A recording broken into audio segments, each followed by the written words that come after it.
डाव्या बाजूचा हात आणि डाव्या बाजूचं पोट त्यांनी खाल्लेलं आहे। इगो आणि घमंडीवाला माणूस या ठिकाणी आतमध्ये प्रवेश करू शकत नाही। कारण का अंदाजे 700 वर्षापूर्वीचं ज्याचा उल्लेख पद्मपुराणात आहे असं हे श्री लक्ष्मी नरसिंह मंदिर श्री क्षेत्र तेर या ठिकाणचं मंदिर आहे। हे खूप मोठं जुनं आहे। तर ह्याचा पूर्ण इतिहास आणि ह्याची माहिती आपण आतमध्ये जाऊन घेणार आहोत। व्हिडिओ पाहत राहा तुम्ही। 40 इंच उंची आणि याची रुंदी आहे 2 फूट। तर असं हे श्री लक्ष्मी नरसिंह देवस्थान श्री क्षेत्र तेर या ठिकाणचं आहे। या मंदिरामध्ये असं वाकून प्रवेश करावा लागतो आणि हे पूर्ण घडीव दगडाचं तेर हे धार्मिक विविधतेने नटलेलं असं शहर आहे। हे लक्ष्मी नरसिंहाचं जे मंदिर आहे ते तेरच्या बाहेर आहे, तेरच्या गावात नाही। तर आपण ह्या तेरच्या श्री लक्ष्मी नरसिंह मंदिरात तर आता आपण या श्री लक्ष्मी नरसिंह मंदिरातील मुख्य गाभाऱ्याकडे निघालेले आहोत। इगो आणि घमंडीवाला माणूस या ठिकाणी आतमध्ये प्रवेश करू शकत नाही। कारण का या ठिकाणी वाकूनच प्रवेश करावा लागतो। असं हे छोटं दरवाजा आहे या ठिकाणचा। तर ह्याची उंची साधारण 38 आहे। बाहेरची उंची होती 40 इंच, तर इथली आहे 38 आणि रुंदी आहे 19.5। तर आतमध्ये प्रवेश करण्यासाठी ह्या छोट्या जागेतून वाकूनच जावं लागतं। तर या अशा छोट्या चौकटीमधून आपल्याला प्रवेश करावा लागतो आणि या लक्ष्मी नरसिंहाच्या मंदिराच्या भिंत किती आहे रुंदी माहिती आहे? 5 फूट। 5 फुटापेक्षा सुद्धा थोडं जास्त येईल, 2-3-4 इंच। तर एवढी मोठी रुंदी या नरसिंहाची, जो मंदिर आहे नरसिंहाचं तेरचं, तर त्याची एवढी भिंत जाड आहे, तुम्ही पाहू शकता ह्या ठिकाणी। तर या मंदिरात याला असं वाकून यावं लागतं। तर आपण तेरेतील श्री क्षेत्र लक्ष्मी नरसिंहाच्या मंदिरात आलेलो आहोत आणि या मंदिरातील माहिती देण्यासाठी येथील मुख्य पुजारी आपल्यासोबत आहेत। तर त्या मंदिराविषयी आपल्याला परिपूर्ण माहिती आता देणार आहेत। व्हिडिओ पाहत राहा तुम्ही।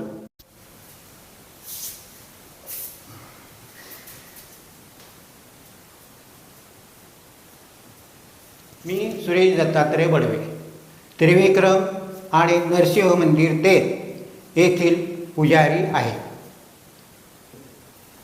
नरसिंह मंदिर हे सरासरी अंदाजे 700 वर्षाच्या आसपासचे आहे। पद्मपुराण यामध्ये सुद्धा आहे। नरसिंहाची मूर्ती ही सरासरी 5 फूट उंचीची आहे। ही मूर्ती वालुकामय आहे आणि वालुकामय असल्यानंतर तरीसुद्धा त्याला वज्रलेप 2010 मध्ये करण्यात आलेला आहे। त्याचप्रमाणे या मंदिरामध्ये नरसिंह मंदिर हे तेर गावापासून दूर 1.5 किलोमीटरच्या आसपास बाहेर आहे। हे मंदिर हे पिपलजा आणि तेरणा या 2 नदीच्या संगमावर आहे। कोणतेही नरसिंहाचे मंदिर हे जवळजवळ संगमावरच आहे। दुसरी गोष्ट सांगायची म्हणजे या मंदिराचं वैशिष्ट्य की नरसिंह मंदिर हे यास दररोज अभिषेक केला जातो। अभिषेक केल्यानंतर यास नैवेद्य हा दाखवला जातो। बाजूचा पोट आणि डावा हात खाल्ला म्हणजे इथं आहे का तसं? आहे। तुम्हाला फोटो दाखवला जाईल, हे नाही दाखवू शकत आता।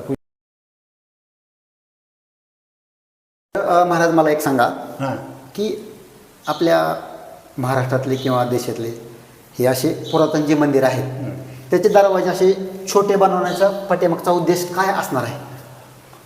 कोणत्याही व्यक्तीने हिंदू धर्मामध्ये अशा म्हणजे प्रथा आहे बरं. की देवाला येताना लीन होऊन आणि वाकूनच मंदिरात यावे आणि दर्शन घ्यावे अशी आख्यायिका आहे किंवा असं आपला कायमचं मत आहे. त्यात येताना आपणास गाभारा दिसेल. त्या गाभाऱ्याला चार खांबावर हे मंदिरचं गाभारा उभा राहिलेलं तुम्हाला दिसेल. त्याचप्रमाणे याच्या चारी बाजूस जर पाहिले तर 1 2 4 1 2 3 4 5 6 असे 6 भाग तुम्हाला दिसतील आणि प्रत्येक भाग हा 4 स्तंभावर उभा असलेला तुम्हाला दिसेल. ह्याचं वैशिष्ट्य म्हणजे अर्धा भाग हा दगडाचा असून बाकीचा भाग हा विटेमध्ये असलेला तुम्हाला बांधकाम विटेमध्ये झालेलं तुम्हाला दिसेल.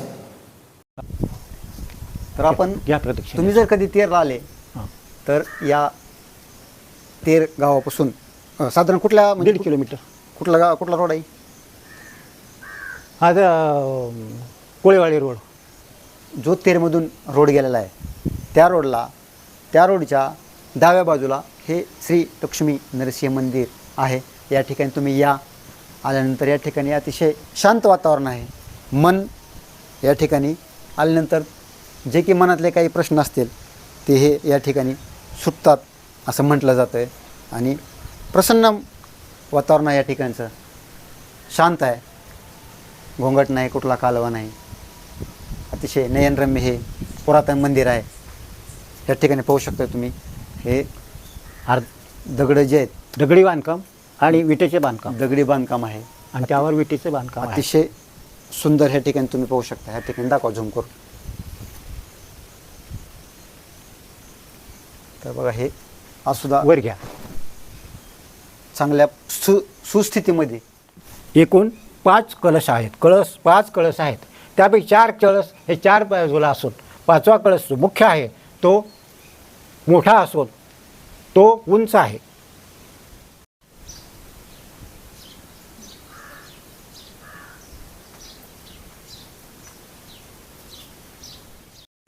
फरशी आहे ती दगडी फरशी आहे.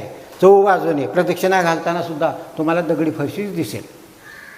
मी नरहरी वसंतराव बडवे, तेर येथील श्री लक्ष्मी नरसिंह मंदिराचा पुजारी.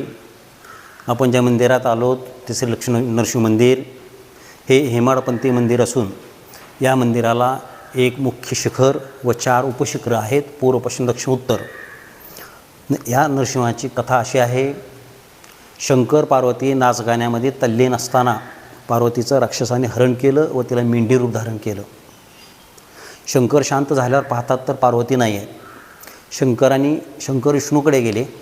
विष्णूंनी नरसिंह अवतार धारण केला आणि शंकराला सांगितले की तुम्ही मेंढा व्हा. शंकर मेंढा झाल्या, त्याच्यावर नरसिंह आरूढ झाले, बसले. आणि या ठिकाणी जिथं मेंढ्याचा कळप चरत होता त्या ठिकाणी मेंढी जी केली तर पार्वतीला, तर नरसिंहाने हात लावल्या पार्वती प्रगट झाली. पार्वती प्रगट झाल्यानंतर नरसिंहाने पार्वतीचा कसलाच दोष नसताना असं का केलं म्हणून स्वतःचं शरीर खायला केलं. नरसिंहाचा डावा अंग म्हणजे पोट आणि डावा हात हे नरसिंहाने खाल्लेला आहे.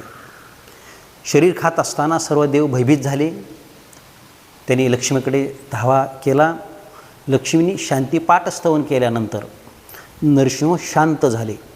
म्हणून तेर येथील दलित वस्तीमध्ये नरसिंह मंदिराच्या पाठीमागे शांत लक्ष्मीचं मंदिर आहे. या हेमाडपंथी श्री लक्ष्मी नरसिंह मंदिरात शिवशंकराची मूर्ती असून तिचं नाव पिप्पलिकेश्वर आहे.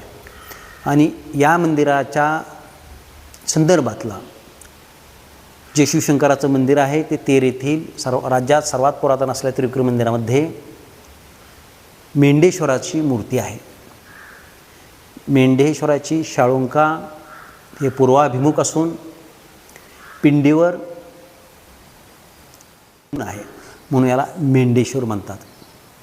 या लक्ष्मी नरसिंह मंदिरामध्ये वैशाख महिन्यामध्ये मोठ्या उत्साहानं नवरात्र महोत्सव साजरा केला जातो. नवरात्र महोत्सवाच्या नरसिंह जयंतीच्या दिवशी नरसिंहास उटी लावून जे अलंकार आहेत ते घातले जातात. त्याचप्रमाणे श्री संत गोरोबा काकांचे वार्षिक यात्रा महोत्सव हा श्री संत गोरोबा काकांच्या समाधी मंदिराच्या परिसरात भरतो, परंतु मुख्य काल्याचा कार्यक्रम हा नरशी मंदिराच्या येथे होतो.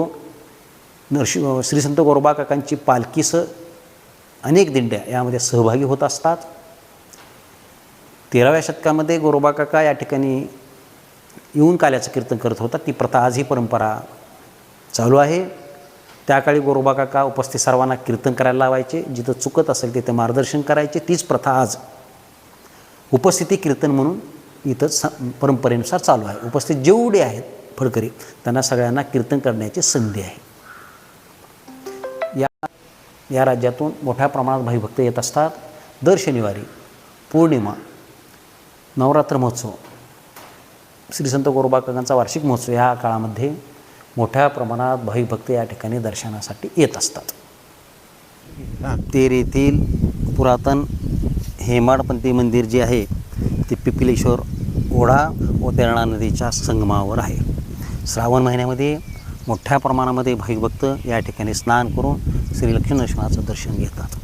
पुरातन अशा हेमाडपंथी श्री लक्ष्मी नरसिंह मंदिर याची कथा पद्मपुराणामध्येही त्याचा उल्लेख आहे. त्याचप्रमाणे लक्ष्मी नरसिंह मंदिरा परिसरात अर्पण करून येत आहे. या निसर्गरम्य अशा वातावरणामध्ये अशा जागृत देवस्थान म्हणून संबोधलेल्या लक्ष्मी नरसिंह मंदिरात भाविकांनी दर्शनाचा अवश्य लाभ घ्यावा. तेरमधून कोळेवाडी आणि रामवाडी या ज्या 2 वाड्या आहेत त्या वाड्याला तुम्ही जाताना हे हेमाडपंथी अतिशय खूप जुनं मंदिर आहे. तुम्ही जर आलात तर या ठिकाणी श्री लक्ष्मी नरसिंह मंदिराचं दर्शन घ्या. आणि व्हिडिओ जर आवडला असेल तर व्हिडिओ इतर लोकांना पण शेअर करा. आणि चॅनल नवीन पाहणार असेल तर आपल्या यूट्यूब चॅनलला सबस्क्राईब करा आणि बेल घंटी ऑल करा. धन्यवाद.